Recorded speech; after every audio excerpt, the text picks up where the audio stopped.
Take questions for LeBron. First question here in the second row.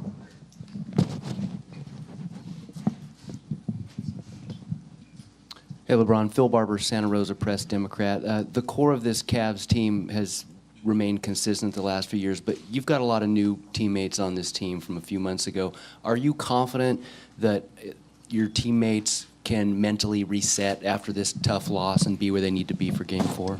I mean, it's definitely a tough loss, and we had our chances.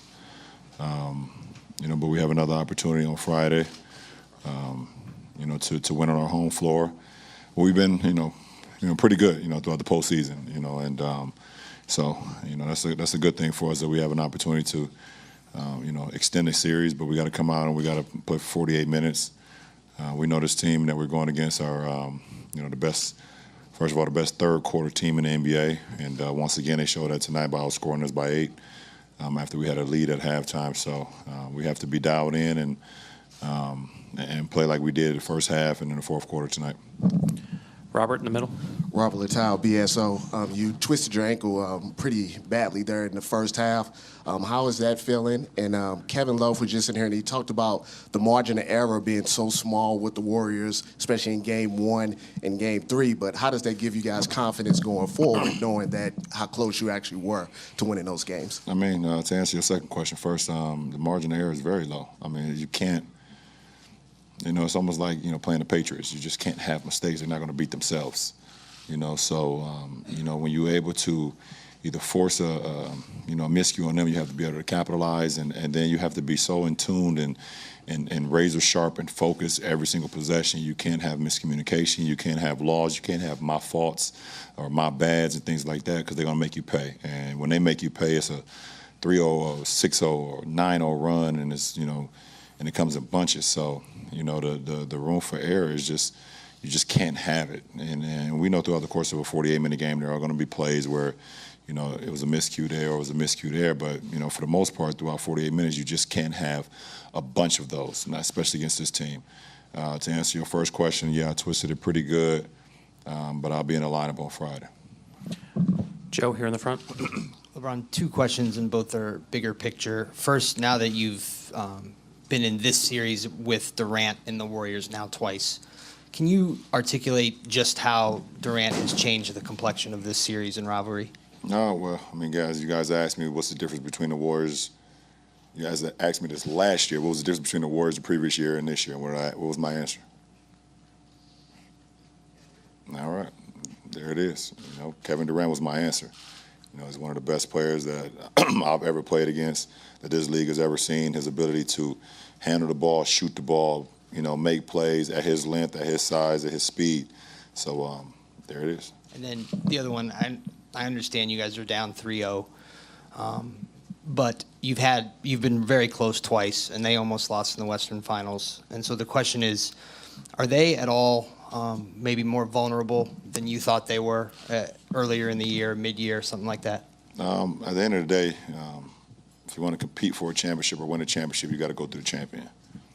And they're the champion, and no matter, everyone gets so caught up on saying they're vulnerable or they're not playing so well, and then they go down 3-2, and then they go to somebody else's floor and win, or they win at home and send it back to somebody else's floor and win in a Game 7. That's what championship teams do. That's what championship players do. They rise to the occasion, and that's what Golden State has done the last 4 years. Tim, back right. Tim Reynolds, AP. Bron, even for someone like you who notoriously can have singular focus on one thing more often than not, how difficult will the next 48 hours be to just lock in on Game 4, not think about how 1 and 3 got away or what might happen this summer? How tough will it be even for you to stay in this moment? Well, Tim, I mean, for me, tonight will be tough.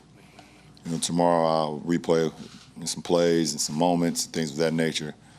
When I wake up Friday morning, I'll be locked in on the game plan and what needs to be done to help our team win. And that's just who I am. And the rest of the night will be tough.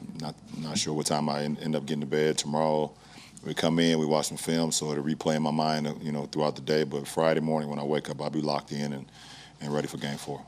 Dave standing on the left. Dave McManaman, ESPN. LeBron, do you just tip your hat when KD makes the same shot from the left wing he made in Game 3 last year? And how difficult is a shot? He may make it look pretty attainable, but how difficult a shot is that? No, that wasn't the same shot. The one he made tonight was about 4 or 5 feet behind the one he made last year. Last year, you know, we were up 2, and you know, he pulled up pretty much right at the three-point line. I got a great contest, but he made it. Tonight, you know, they're up 3.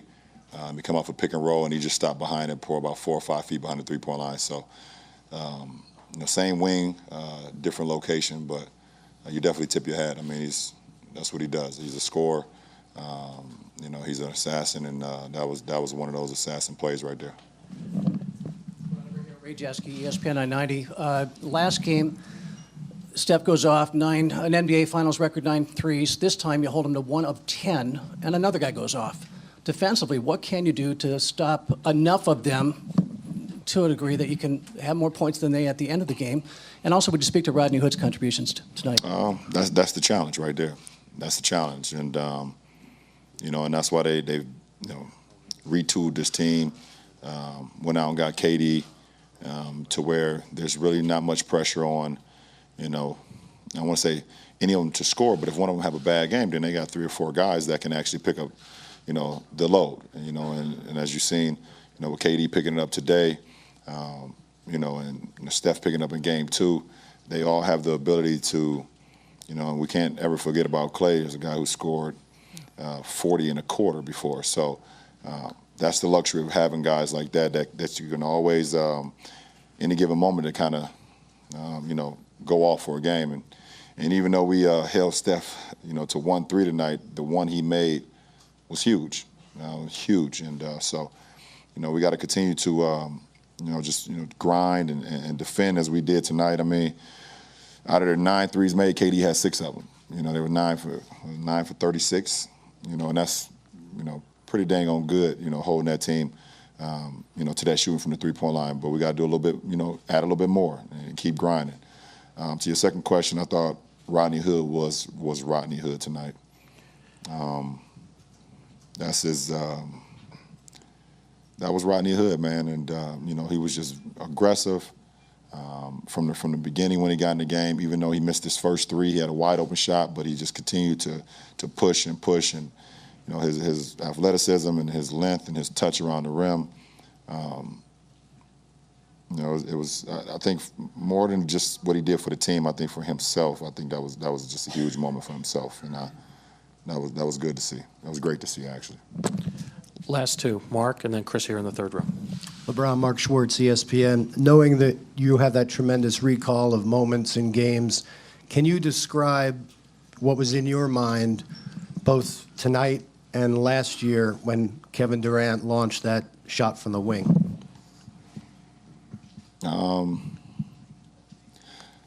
actually think you should be like a psychiatrist. You want to just keep trying to get in somebody's mind. That's the whole thing, huh, Mark? What's in my mind, miss it so we can get the rebound. Did it feel like last year to you? Did you think of it at that moment? No. Chris, last question over here. LeBron, Chris Fedor, Cleveland.com. Going back to the margin for error thing, when you're playing against a team like the Warriors, how much stress do you feel throughout the course of the game? And is that something that can wear on you mentally in a way that it doesn't for other opponents? I say again, please. The margin for error, knowing that it's small going into a game, can you talk about the level of stress that you feel throughout the course of a game knowing that? And does it wear on you mentally in a way that it wouldn't with other opponents? Well, I can take it back kind of the battles that I had with the Spurs when I was in Miami. You just knew that they wouldn't beat themselves. You just knew that, like, every possession when we was playing, you know, San Antonio when I was in Miami, you just knew that if you made a mistake, Manu, Tim, Tony, Pop will make you pay. And at times they did make us pay, and then you sprinkle in what Gary Neal did to us one game, what Danny Green did to us one game, then Kawhi. You could never relax, you know. And when you have great basketball players, but also that can also think the game and be very cerebral about the game. That's what adds the level of stress, because you know that you can never, ever relax. And you should never want to relax. I mean, it's the finals, it's the playoffs. Even if it's a regular season game, you should always want to be on your toes. That's what part of competition is all about. So it adds to the level of stress.